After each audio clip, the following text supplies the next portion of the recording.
Ang ine-expect lang natin is for them to be a real journalist, no? Magpakatotoo lang. Well, hindi yung kasi nangyayari, what happened to Umali and Ho, no? Kung sino man itong mga reporter na ito. Pinangalanan na. Hindi pwedeng hindi pangalanan eh. Tama. Kasi para hindi gayahin ng susunod na saling-lahi ng mga journalist, no? Kasi unang-una, mali eh. Kung propagandist ka, huwag kang magsabi na reporter ka. No? Kasi ang reporter, balanse yan.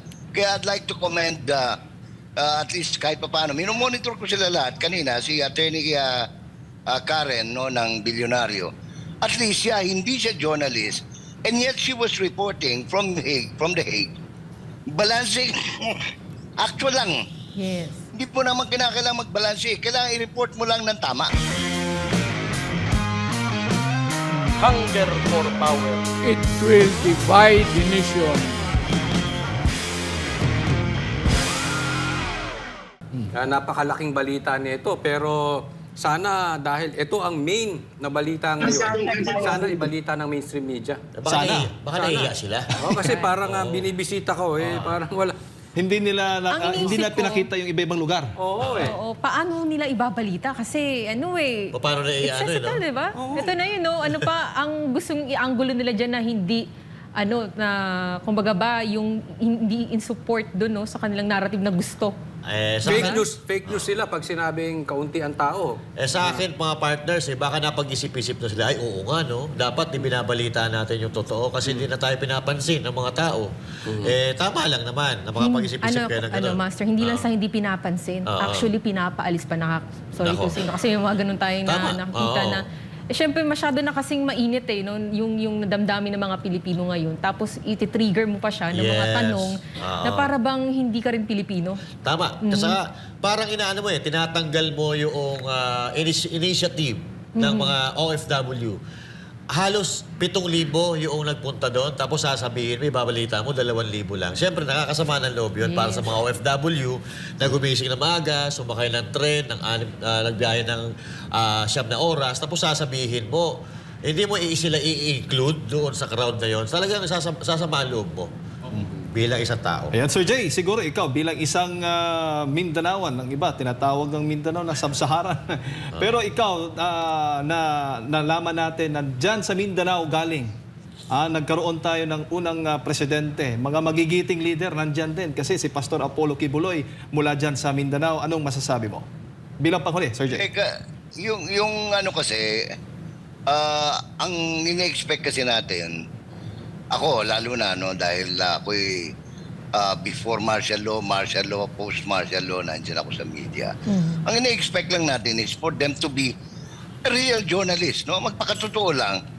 Well, hindi yung, kasi nangyayari, what happened to Umali and Ho, no? Kung sino man itong mga reporter na ito.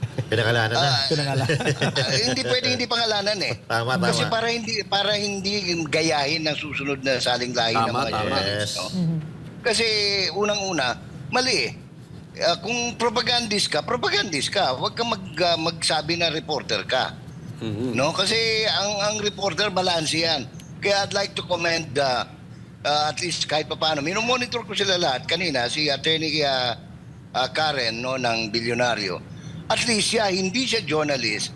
And yet she was reporting from the Hague.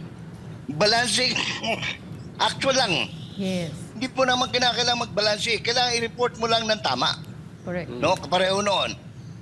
Sana, kung para hindi sila maipit, kung sino man naggutos sa kanila, sinabi lang sana, libo-libong kakatao. No? Yan. Instead of saying 2,000, alam mo naman, sobra sa 5,000, sasabihin mo 2,000. Correct. Kung naabutan nito, news director pa ako ng ABS-CBN, suspendido ito ng 30 days without pay. Tindi. Kasi cardinal sin yan eh. Pag nagkamali ka sa numbers, so you have to be very careful, no? Lalo na pagka may patay.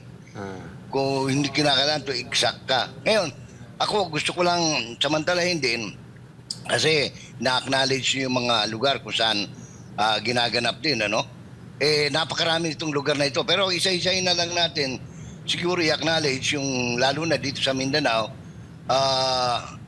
marami. Let me see, there are about, initially dito, nasa 28 areas, no? Sa bayan, ginaganap mo yun, Island Garden of Samal, dito sa Bukidnon, sa Sarangani, sa Bukidnon, ang dami eh. Tapos sa Zamboanga, Sibugay, meron din.